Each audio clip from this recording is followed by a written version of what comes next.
वह यहीं पे यही सिद्ध कर रहे हैं।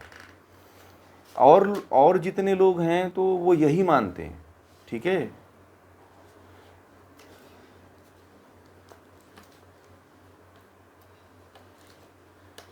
हाँ, प्रकृति के द्वारा रचा रचा जाता है। और लोग मानते हैं कि मतलब कि ईश्वर रच रहा है, ईश्वर सब कर। अब जैसे मान लीजिए कि आप ही लोग हो, तो आपके साथ में प्रकृति है ना, तो क्या आप लोग अपवर्ग की तरफ जा रहे हो या भोग की तरफ जा रहे हो, तो इसमें ईश्वर का कोई हस्तक्षेप है?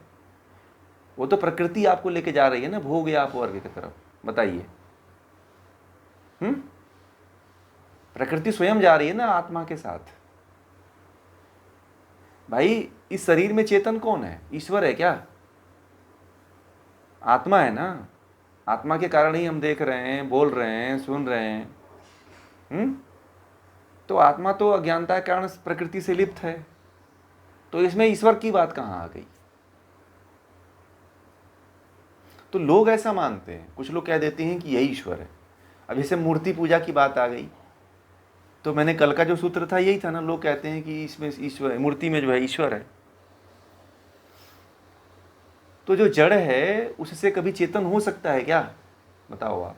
जब चेतन हो ही नहीं सकता है, तो जिस मूर्ति को पूज रहे हो कि इसमें चेतन आएगा, भावना डाल रहे हो, तो भावना क्या है? कहते हैं ना कि मूर्ति में भावनात्मक रूप से मान लो कि इसमें देवता है, तो ये भावना क्या है? एक वृत्ति ही तो है। कौन सी वृत्ति है? बुद्धि वृत्ति है। तो आप बुद्धि के धरातल पे ही तो उस देवता मान रहे हो उसको। बताइए। आ गए आप लोग? समझ में आ गया बात? यानी कि जो आपका ईश्वर है वो बुद्धि के ऊपर नहीं पहुंचा है। गहराई में जाइएगा। हाँ, तो बुद्धि विषयकार हो गए, तो आप जिस देवता को पूज रहे हो वो क्या है? वो ईश्वर हो सकता है क्या? यहां पे जब प्रकृति से प्रकृति उत्पन्न होती है, तो फिर आप जिस मूर्ति को पूज रहे हो वो ईश्वर कैसे हो सकता है?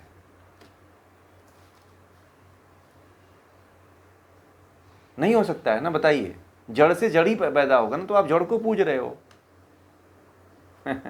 बात समझ में आ गई?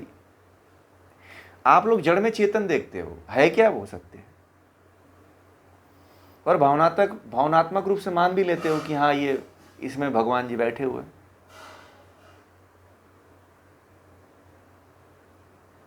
जी।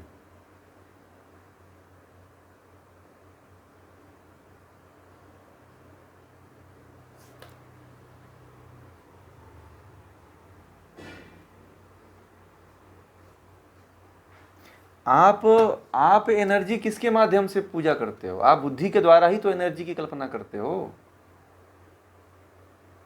पीछे वाले सूत्रों से आप देखो ना, परीक्षण करो। बुद्धि के द्वारा ही तो एनर्जी फील कर रहे हो ना आप उसमें जिसमें देख रहे हो एनर्जी की बात आप देख रहे हो। तो जड़ में वही बात आ गई ना कि जड़ में आप चेतन को कैसे देख पाओगे? बात तो वही कह रहे हैं।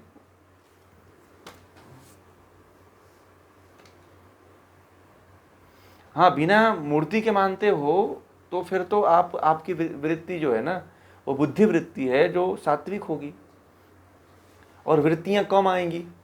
नहीं तो इससे तो जड़ता की तरफ और वृत्ति बनेगी। आप इसमें तो जड़ता में रहेंगे तो आपकी वृत्ति और बढ़ेगी इसमें।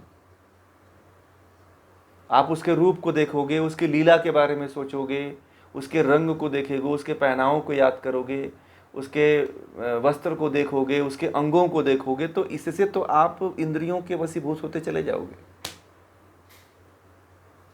अब जब मूर्ति का ध्यान करने के लिए कहा जाता है तो कहा जाता है कि मूर्ति के रूप को देखो, रंग को देखो, वैजंती माला को देखो, गले में हार को देखो, कुंडल को देखो, धनुष को देखो, बाण को देखो, है ना, अंगों को देखो, चरण को देखो, तो फिर तो आ गई ना बुद्धि। बताइए। मतलब विकार बुद्धि आ गई ना। हाँ जी। हाँ, आप सगुण में कहाँ चले गए? वो तो जड़ता की बात हो गई। ये तो हम जड़ की बात पढ़ रहे हैं, सगुण में कहाँ चले गए? आप मत जाइए वहाँ। आंखों से दिखाई देता है तो वो इंद्रियां ही तो देखती हैं। तो इंद्रियों के धरातल पे क्या आप ईश्वर को देख पाओगे? नहीं, तो फिर ये क्या हुआ? जड़ ही हो गया। आप जड़ से, जड़ में चेतन को कैसे देख सकते हो?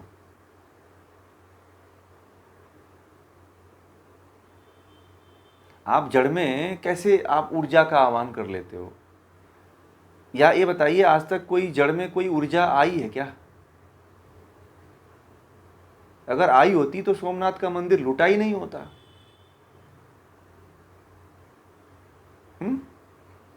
सोमनाथ का मंदिर जो लूटा, और मोहम्मद गजनवी ने 17 बार लूटा। कितनी बार? 17 बार लूट करके जहाजों पे भर भर के सोना लेके गया था। क्यों लूटता भाई, बताइए?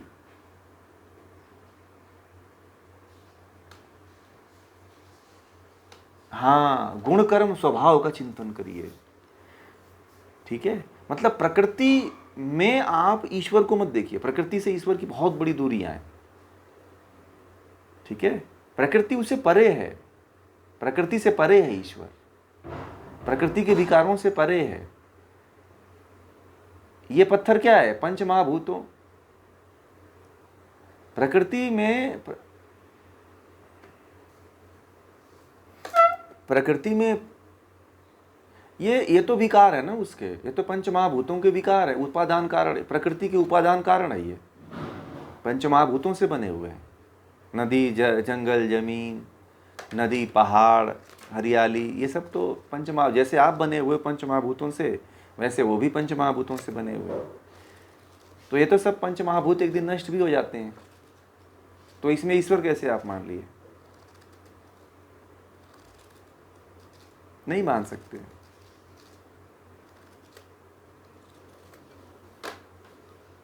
तो फिर आप ईश्वर कैसे मान लोगे उसमें?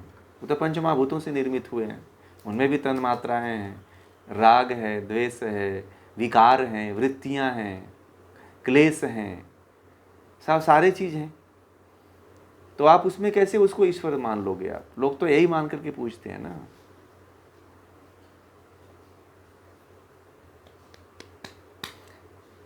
सांख्य ऐसा ग्रंथ है जो आपको, सूर्य भी जड़ है, सूर्य भी चेतन नहीं है। प्रकृति है, वो भी प्रकृति ही है, वो भी, उसको भी नष्ट होना है एक दिन, उसकी भी आयु निर्धारित है। सूर्य और चंद्रमा, जब सृष्टि की उत्पत्ति हुई थी तो सूर्य और चंद्रमा भी प्रकट हुए थे जैसे आप प्रकट हुए। ठीक है, सूर्य और चंद्रमा का अस्तित्व यह है कि आपसे लंबा है, उनकी एज जो है आपसे लंबी है, फर्क यही है। परंतु ये नहीं है कि वो नष्ट नहीं होंगे। कहा जाता है कि ऐसे सूर्य और चंद्रमा करोड़ों की संख्या में है, और करोड़ों की संख्या में पृथ्वियां हैं। मैंने पहले भी बता चुका हूं कि आप लोग जिस पृथ्वी पर रहते हो, तो ये मत समझना कि केवल भारत वाली पृथ्वी है, अमेरिका वाली पृथ्वी है। इससे कहते हैं कि लाखों करोड़ों सूर्य हैं, लाखों करोड़ों पृथ्वी है, लाखों करोड़ों चंद्रमा है। ठीक है, और लाखों करोड़ों ग्रहों पे मनुष्य जीवन चल रहा है। परंतु कर्म का सिद्धांत सभी ग्रहों पे यही है, ये भी ध्यान रखना। क्यों है? क्योंकि आप किस गोले से आए हो किसी को पता है? अपने कर्मों का फल ही तो भोग रहे हो यहाँ पे आके। यदि एक नहीं होता तो आप यहाँ पे आते ही नहीं, अपने कर्मों का फल भोगते ही नहीं। फिर पूरे ब्रह्मांड में एक ही नियम ईश्वर का चलता है कि कर्मों का फल भोगना पड़ेगा। कभी इस पृथ्वी पे जन्म ले लिए, कभी दूसरे पृथ्वी पे जन्म ले लिए, पर जन्म तो लेते हो। अब ये पता नहीं है, किसी को याद नहीं है कि कौन से गोले से आप आए हो।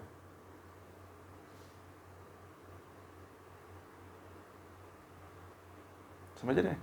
बड़ा रहस्य की बात है ये। वो तो महर्षि कपिल जैसा ऋषि है जो आप लोगों को बताना चाहता है, और आप लोग तो बहुत अभी बहुत दूर थे। नज़दीक आ रहे हैं कि नहीं आ रहे हैं आप? और शायद जन्मों लग जाते उस दूरी, इस नज़दीकी तक आने में, परंतु ईश्वर की कृपा है। धन्यवाद बनाइए। अगला,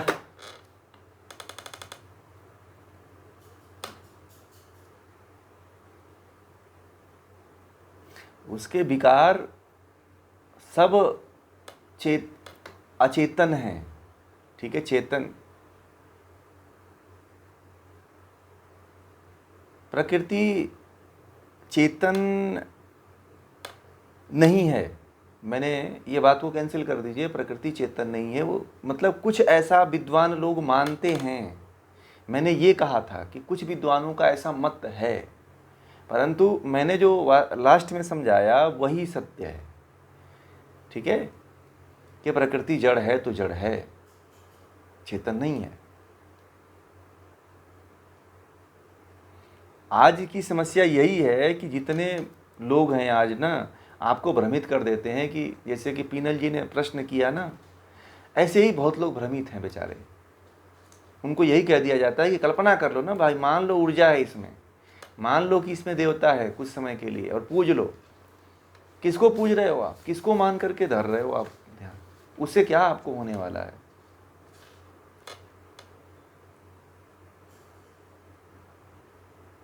बहुत अच्छा प्रश्न किया पीनल जी ने, ये सभी की मानसिकता यही है, समझ रहे हैं? बहुत अच्छा, बहुत महत्वपूर्ण प्रश्न था वो, आप लोगों ने उस प्रश्न पे ध्यान नहीं दिया। इस सांख्य दर्शन का जो अभी पढ़ाया सूत्र, उस सांख्य दर्शन का सबसे महत्वपूर्ण प्रश्न था वो। हाँ बोलिए।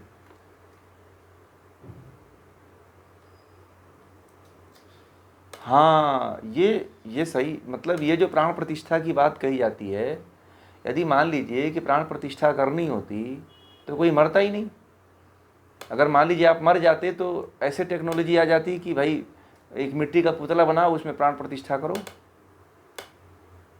कभी होता है ऐसा? बताइए। किसी जीव के मरने के बाद हम क्यों नहीं अपने बच्चों का प्राण प्रतिष्ठा कर लेते हैं, चाहे अपने बुजुर्गों का, अपने पूर्वजों का प्राण प्रतिष्ठा करके हम उसमें उनको पुनः जिला देते हैं या उनकी याद करते हैं? नहीं करते हैं। हाँ, तभी भी तो जड़ की ही पूजा कर रहे हो ना। जड़ में जड़ की कल्पना, जड़ में चेतन की कल्पना यहाँ पे इस सूत्र से नहीं हो सकती है। वही तो सिद्ध किया हमने कि जड़ में चेतन को डालो तो नहीं हो सकता है, क्योंकि चेतन परिणामी है, प्रकृति परिणामी है और चेतन अपरिणामी है, ठीक है। मतलब आप एक तरह से प्रकृति की ही पूजा कर रहे हो, जड़ की ही पूजा कर रहे हो, इसलिए आपकी जो पूजा होती है वो सफल नहीं होती है। आपका जीवन पूरा व्यतीत हो जाता है। देखिए, नहीं जानते थे तब तो ठीक था, परंतु अब जान गए ना, तो आपको करना पड़ेगा ईश्वर की पूजा। वास्तविक ईश्वर को जानने की कोशिश करना पड़ेगा। अंधकार में थे तो चलो चल रहा था कि चलो किसी को भी बना लो, कहीं भी घूम चले जाओ, कहीं भी किसी को भी मान लो, ठीक है। परंतु अब नहीं, बड़ा अब सही मार्ग पे हो। अब समझिए कि आपकी आध्यात्मिक यात्रा अब प्रारंभ होगी, वास्तविक ब्रह्म की तरफ अब पहुंचेंगे आप लोग।